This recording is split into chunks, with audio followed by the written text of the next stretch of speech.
चलिए जानते हैं झारखंड की 25 बड़ी खबरों को सिर्फ 10 मिनट में।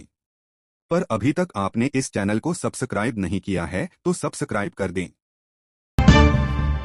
रांची में स्थापना दिवस पर सुरक्षा कड़ी कर दी गई है। पुलिस ने 2500 जवानों की तैनाती की है और कार्यक्रम स्थल के आसपास सीसीटीवी सर्विलांस बढ़ाया गया है। प्रशासन का कहना है कि भीड़ नियंत्रण और यातायात को सुचारू रखने पर खास ध्यान दिया जा रहा है। बोकारो स्टील प्लांट ने इस बार उत्पादन लक्ष्य को 8% बढ़ाया है। प्रबंधन का कहना है कि स्टील की मांग बढ़ने से रोजगार और स्थानीय बाजार दोनों को फायदा होगा। नए तकनीकी अपडेट से प्लांट की क्षमता भी बढ़ने की उम्मीद है। धनबाद में कोयला कंपनियों ने मजदूरों की सुरक्षा के लिए नई डिजिटल सेफ्टी हेलमेट जारी किए हैं। इनमें जीपीएस और अलर्ट सिस्टम लगा है जो खदानों में खतरे का आकलन तुरंत भेज देगा। इसका उद्देश्य दुर्घटनाओं की संख्या कम करना है। जमशेदपुर में महिला सुरक्षा को लेकर शक्ति पेट्रोलिंग टीम की शुरुआत हुई है। यह टीम रात के समय बाजार, बस स्टैंड और पॉकेट इलाकों में लगातार गश्त करेगी। महिलाओं की सुरक्षा बढ़ाने के लिए हेल्पलाइन भी सक्रिय की गई है। दुमका में जल संकट से निपटने के लिए 40 नए mini pipe water supply project शुरू किए गए हैं। ग्रामीण इलाकों में लोगों को घर तक पीने का पानी पहुंचाने का लक्ष्य रखा गया है। इसके पूरा होने पर 15,000 परिवारों को सीधी राहत मिलेगी।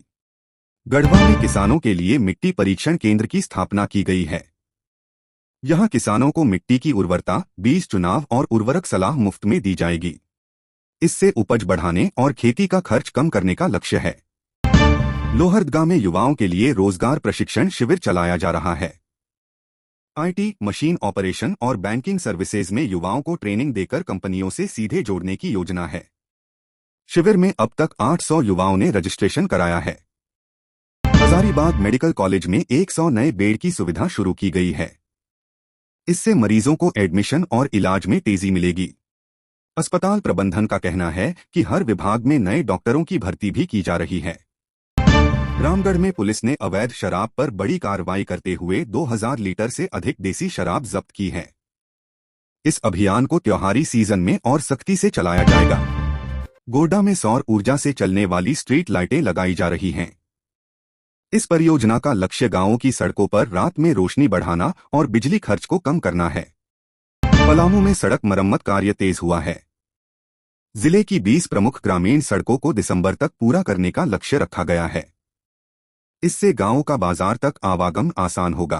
पाकुड़ में पर्यटन को बढ़ावा देने के लिए हरिण उद्यान और नेचर ट्रेल का विस्तार किया जा रहा है। प्रोजेक्ट पूरा होने पर यहां नए रोजगार के अवसर भी बढ़ेंगे। चाईबासा में आदिवासी युवाओं के लिए स्पोर्ट्स टैलेंट हंट शुरू हुआ है। जिन खिलाड़ियों का चयन होगा उन्हें राज्य स्तरीय प्रशिक्षण और किट मुफ्त मिलेगी। रांची एयरपोर्ट में यात्रियों की सुविधा के लिए नया वेटिंग लाउंज खोला गया है। इसमें फ्री वाईफाई, मोबाइल चार्जिंग और आरामदायक बैठने की सुविधा दी गई है।